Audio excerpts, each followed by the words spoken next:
Assalamualaikum warahmatullahi wabarakatuh. Selamat pagi dan salam sejahtera buat kita semuanya. Dan pada hari ini saya selaku dosen pengampu mata kuliah pemodelan dan simulasi.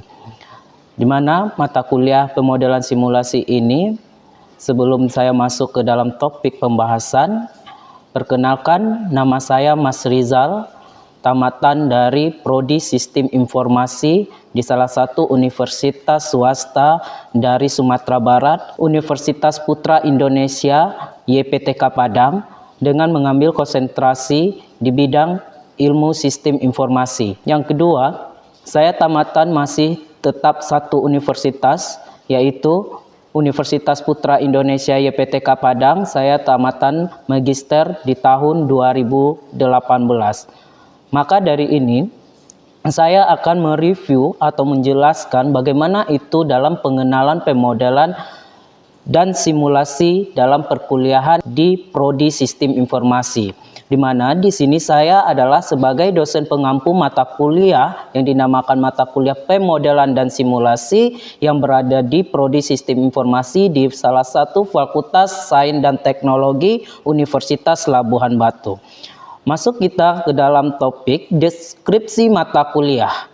Nah, di mana deskripsi mata kuliah ini merupakan mata kuliah yang mempelajari bagaimana mahasiswa dapat memahami dan mempresentasikan suatu sistem nyata yang sedang ditinjau dengan menggunakan metode simulasi yang sesuai dengan karakteristik sistem nyata tersebut. Mata kuliah ini merupakan yang dapat mempelajari, memahami, dan mempresentasikan sistem nyata tersebut dengan memiliki suatu metode.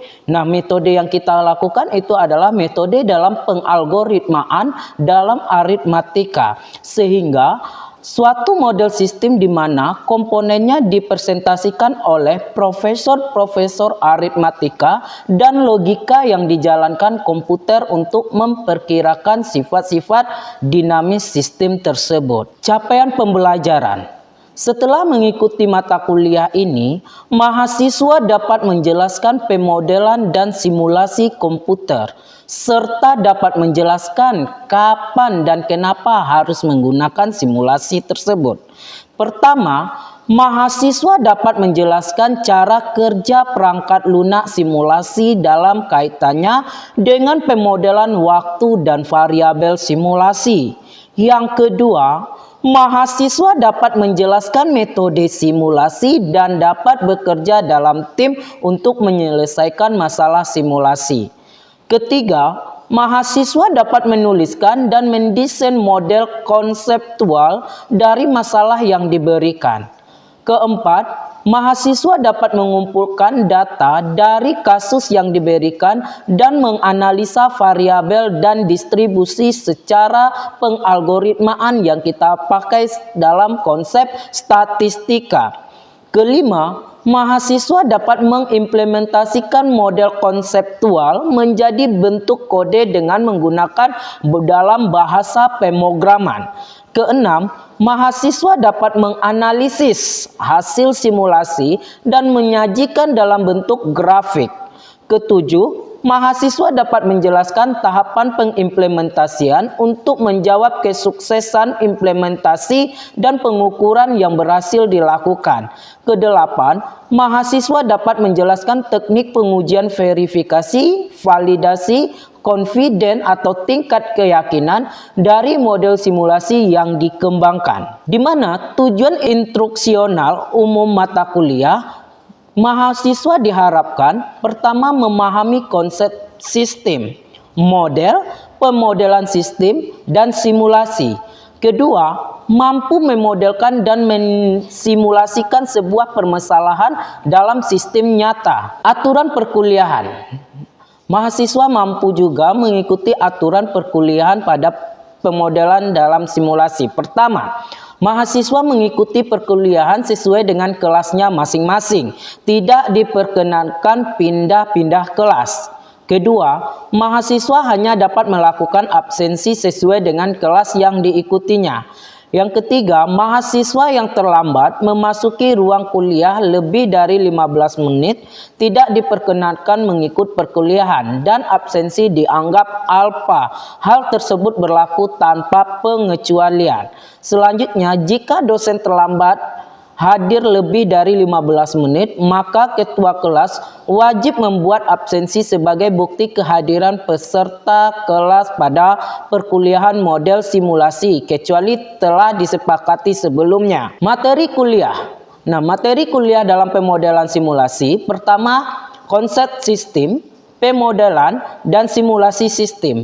Yang kedua, review variabel acak dan fungsi distribusi. Ketiga, random number generator atau disingkat RNG. Yang keempat, random variable generator atau disingkat RVG. Yang kelima, model dan simulasi sistem persediaan. Keenam, model dan sistem antrian. Bahan kajian atau materi pembelajaran. Nah, di mana dalam perkuliahan pemodelan simulasi pasti ada itu bahan dan kajian atau disebut dalam materi pembelajaran. Pertama, pengenalan pemodelan dan simulasi komputer. Yang kedua, perangkat lunak simulasi. Yang ketiga, metode simulasi. Yang keempat, model konseptual. Yang kelima, pengumpulan data dan analis. Yang keenam, pengkodean model. Yang ketujuh, eksperimen atau mendapatkan hasil akurat perbandingan secara alternatif. Yang kedelapan, pengimplementasian. Yang kesembilan, verifikasi, validasi, dan tingkat keyakinan. Perkuliahan dilakukan secara tatap muka dengan melakukan metode secara materi dan ceramah, di mana mahasiswa ditunjuk untuk bertanya dan diskusi setelah perkuliahan selesai. Metode ini kita diskusikan bertujuan untuk memecahkan masalah dalam perkuliahan, sehingga setiap materi pembelajaran mahasiswa juga harus membuat salah satu pertanyaan atau berdiskusi antara mahasiswa dengan dosennya. Sistem penilaian, di mana pada sistem penilaian sudah juga dijelaskan pada kontrak perkuliahan. Pertama kali itu dinilai kehadiran. Di sini ada kehadiran 10% hanya untuk mahasiswa yang memiliki jumlah kehadiran minimal 75%. Yang kedua, 15% untuk mengenai tugas, baik itu secara tugas individu mingguan maupun secara tugas per kelompok. Selanjutnya, 15% kuis, waktu pelaksanaan diberitahukan. Kemudian 30% UTS, tes tulis, dan 30% UAS atau take home test. Skala penilaian kita lihat dalam indeks, ada penilaiannya A, B, C, dan E. Nah, nilai akhir untuk mendapatkan nilai A itu 100 sampai 80. Untuk nilai B dari 80 sampai 65. C dari 65 sampai ke 50. D dari 50 sampai 35. E 35 sampai 0. Itu skala penilaian dalam perkuliahan pemodelan simulasi. Keterkaitan dengan mata kuliah lainnya, nah di mana keterkaitan dengan mata kuliah lainnya dalam pemodelan dan simulasi kita ada itu memiliki perkuliahan statistik dan probabilitas. Selanjutnya kalkulus, selanjutnya itu algoritma dan pemrograman, dan terakhir itu riset operasional. Nah, keterkaitan dengan bidang ilmu lain. Nah, pertama di sini pemodelan simulasi dengan ilmu lain yang kita lihat dalam kehidupan yang nyata itu secara algoritma matematika, statistik, fisika, ekonomi, struktur data, algoritma, dan lain-lain. Sedangkan di dalam bidang ilmu komputer sendiri, di mana pemodelan simulasi ini keterkaitan bidang ilmunya, yang pertama itu pengaruh terhadap jaringan komputer, sistem informasi manajemen, software engineering, real-time system, grafika, animasi, dan lain-lain. Contoh simulasi, nah simulasi terbang atau flight simulation, di mana pada contoh simulasi ini terdapat itu komputer system, visual system, display system, motivasi system, sound system, file system, dan interface system. Itulah yang dinamakan simulasi. Marilah selanjutnya kita saksikan perkuliahan model simulasi di dalam kelas. Baik, Assalamualaikum warahmatullahi wabarakatuh.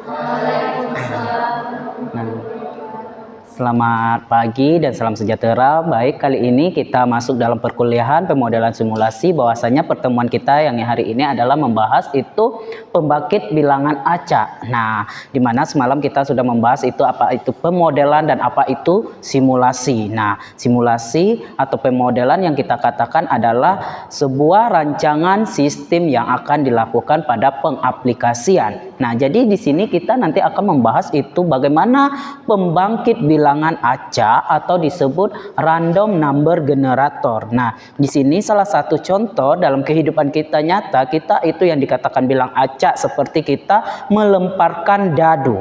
Dadu itu merupakan suatu himpunan atau komponen yang dikatakan random number generator, di mana dalam kategori pembangkit bilangan acak ini salah satu merupakan, nah cara memperolehnya yaitu pertama harus kita lakukan terhadap dadu, yaitu melempar dadu. Yang kedua, mengocok kartu itu merupakan suatu jenis bilangan acak juga. Yang ketiga itu cakrampin putar atau tabel bilangan acak dan pseudo random number. Nah, di mana di salah satu nanti kita akan memperoleh atau mempelajari, memasuki, mencari relasi dalam sistem yang dikatakan suatu bilangan. Nah, bilangan yang dikatakan dalam number generator atau bilangan acak ini merupakan bilangan yang kita cari dalam sikulasi aritmatika. Salah satu contoh perkuliahan kalian yang ketahui yaitu perkuliahan statistika atau disebut kalkulus. Itu merupakan perkuliahan dalam bidang pengalgoritmaan. Sedangkan di dalam pemodel simulasi bahwasanya kita mencari simulasi bilangan acak yang akan dijadikan dalam perolehan sistem yang nyata. Nah, apa yang dikatakan random number generator atau RNG? Nah, di sini kita merupakan suatu algoritma. Nah, berarti di dalam model simulasi dan simulasi berarti kita memperolehkan di sini algoritma.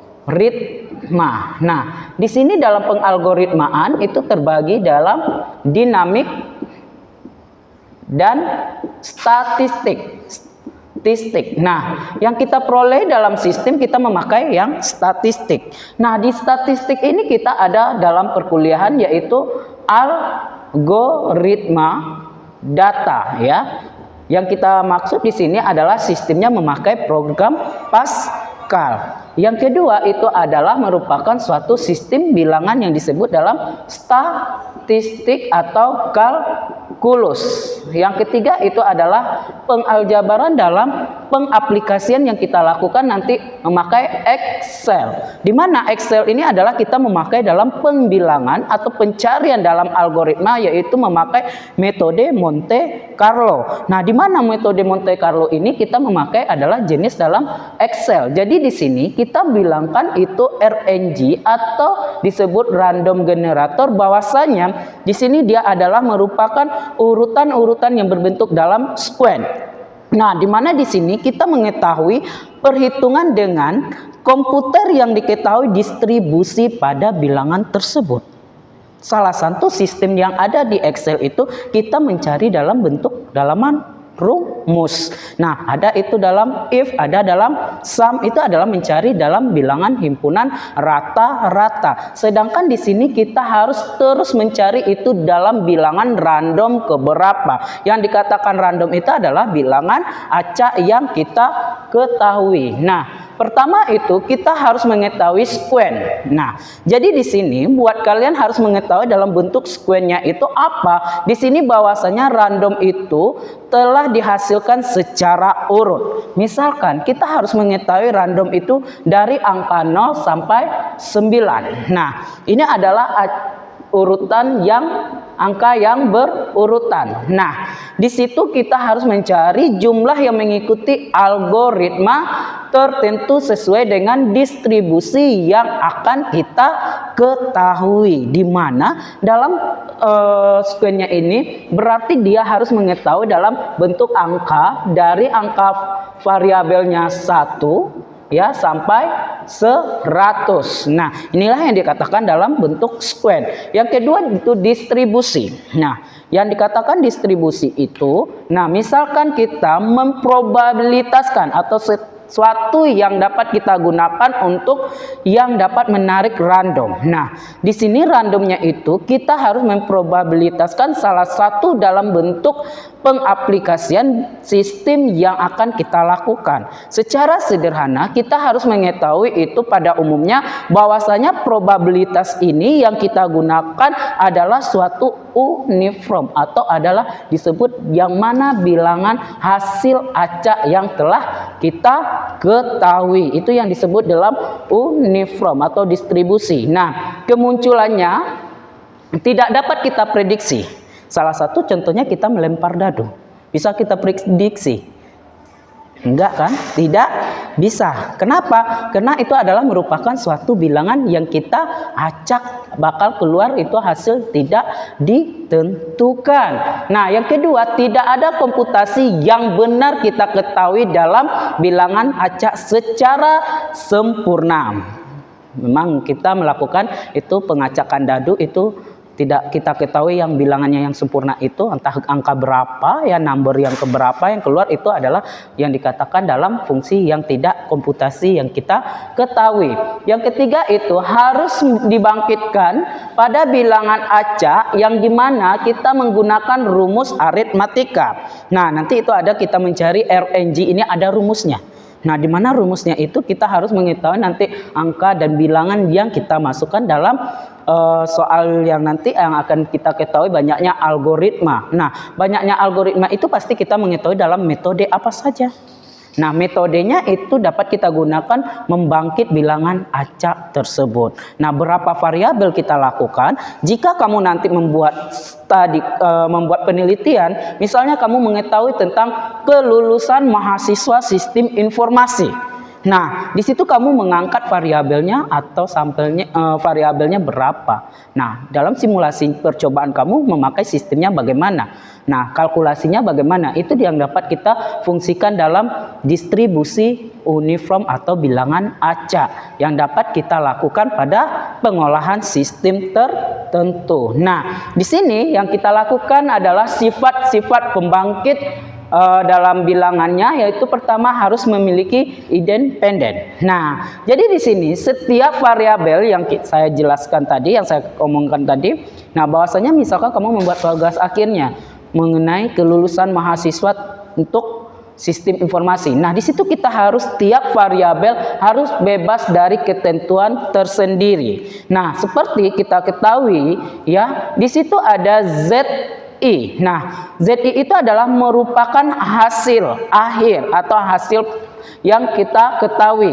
Z0 merupakan angka pertama atau disebut seed, di mana seed itu adalah nilainya bebas tetapi itu sudah ada dari ketentuan urutan pertama. Nah, yang A merupakan konstanta antara nilai konstanta ditentukan secara bebas.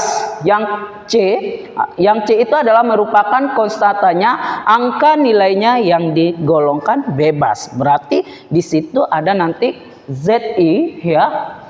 ZI ditambah Z0 ditambah A. Nah, ini adalah cara dalam pencarian dalam bilangan acak. Nah, selanjutnya itu adalah yang kita lakukan terakhir kali, mencari hasil distribusi umum. Nah, itu disebut dalam bilangan acak uniform. Nah, di mana di sini hal ini berarti bahwa kita mengusahakan bagaimana itu probabilitasnya sama untuk penarikan random number tersebut. Nah, di sini kita bisa masuk ke dalam salah satu contoh. Nah, contohnya di sini kita menggunakan metode Ini digunakan untuk membangkit bilangan acak dengan distribusi uniform. Nah, di mana di sini kita ketahui pseudo RNG. Apa tadi RNG?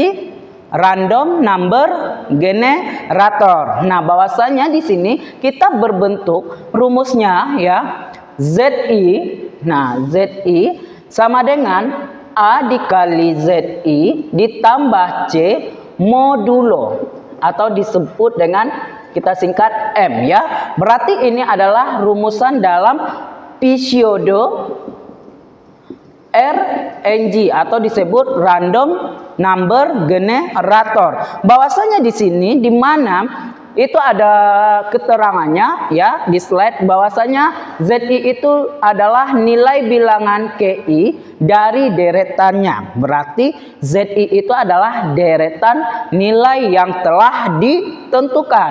Yang kedua, ada itu ZI dikurang 1 nilai bilangan sebelumnya. Selanjutnya itu A konstanta penggali, bahwasanya A itu telah ditentukan dalam prosedur bilangan tersebut. Yang C itu angka konstanta yang bersyarat. Berarti C ini adalah pemeriki atau kunci yang akan kita lakukan dalam pemasukan bilangan pencarian pseudo terhadap RNG tersebut. Yang terakhir itu baru modulo. Nah, baru selanjutnya itu kita setelah mengetahui antara pseudo RNG, baru kita memasuki ke terakhir itu bilangan acak seragam. Nah, di mana bilangan acak seragam ini adalah distribusi uniform yang telah ditentukan pada pseudo ya. Yang pseudo ini ada rumusnya yang tadi ZI sama dengan A dikali ZI ditambah C tutup kurung modulo. Itu yang dinamakan pseudo. Sedangkan bilangan acak itu dirumuskan UI sama dengan ZI per dibagi modulo. Nah, jadi kita masuk ke dalam rumus, ke dalam salah satu soal. Nah, jadi di sini kita masuk ke satu soal, misalkan membangkitkan 8 bilangan acak. Berarti di sini ada 8 bilangan acak yang kita lakukan. Nah, di situ tadi ada rumusnya ZI sama dengan A dikali ZI ditambah C modulo. Pertama kita masukkan A-nya di situ ada berapa? 2 dikali ZI-nya ada berapa? 2 ditambah C. C tadi itu adalah angka yang di probabilitas angka yang telah ditentukan. Berarti C-nya ada 7. Nah, dikali modulo M-nya ada berapa? 10. Nah, 2 dikali 2 berapa? 4 ditambah 7 modulo 10. Nah, kita cari modulo 11 ini berapa hasilnya? Berapa? Masih ada modnya? Berapa hasilnya? 1. Iya. Berarti dapat hasilnya 1. Iya kan? Nah, itu adalah dikatakan dalam perumusan pseudo RNG. Nah, tadi kita ada itu memasuki uniform, bahwasanya ini adalah bilangan acak. Nah, bilangan acak. Nah, kita ketentui dalam pseudo RNG. Nah, apa tadi rumusnya itu? ZI per M. Berapa ZI-nya di situ? Kita lakukan tadi ada di sini dapat ZI-nya 1 dibagi 10 dapat hasilnya 0,1. Itulah yang dikatakan pada prosedur RNG. Nah, inilah yang dikatakan nama bilangan acak 0,1. Nah, ini adalah pembangkit pertama ya, pembangkit bilangan pertama. Nah, selanjutnya kita lakukan itu yang kedua, pseudo yang kedua. Berapa lagi itu, Rizka?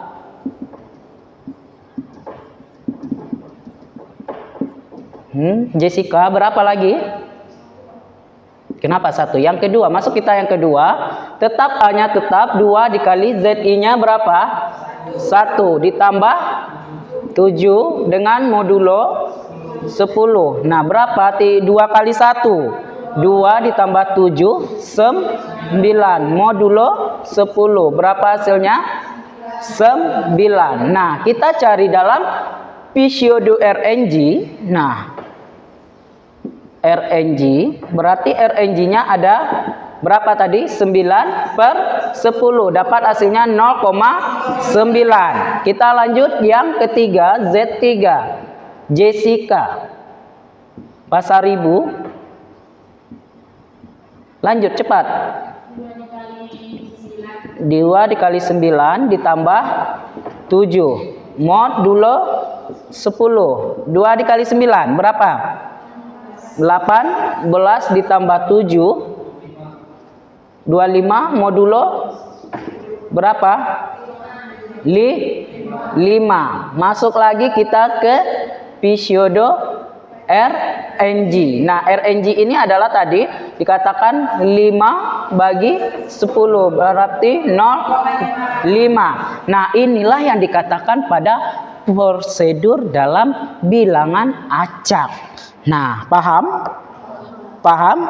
Nah, inilah yang dikatakan pada sistem bilangan acak yang dilakukan pada yang akan kita tentukan. Nah, prosedurnya ada itu kita memakai pseudo RNG dan kita menentukan itu bilangan acaknya apakah benar-benar dia ada kategori ke-8-nya atau tidak. Nah, nanti bilangan acak itu pasti ada yang kita tentukan berapa yang tingkatan tinggi dan berapa tingkatan yang rendah. Itu mencarinya nanti kita menggunakan dalam pengaplikasian Excel. Di mana Excel kita belajarkan. Coba nanti kamu praktekkan di rumah itu dengan rumus rate between. Nah, rate between misalkan 1 sampai 100. Nah, itu kita tentukan di Excel apakah benar dia dikatakan bilangan acak atau tidak. Nah, hasil kalau di sistem pengaplikasian itu merupakan bilangan acaknya telah ditentukan kita memakai dalam rumus. Kalau dalam materi kita menggunakan rumus secara pengalgoritmaan, secara aritmatika. Dah, mungkin cukup sampai di sini perkuliahan kita ya. Terlebih dan terkurang saya minta maaf. Saya akhiri untuk kali ini mungkin ya. Saya akhiri saja. Assalamualaikum warahmatullahi wabarakatuh. Selamat siang.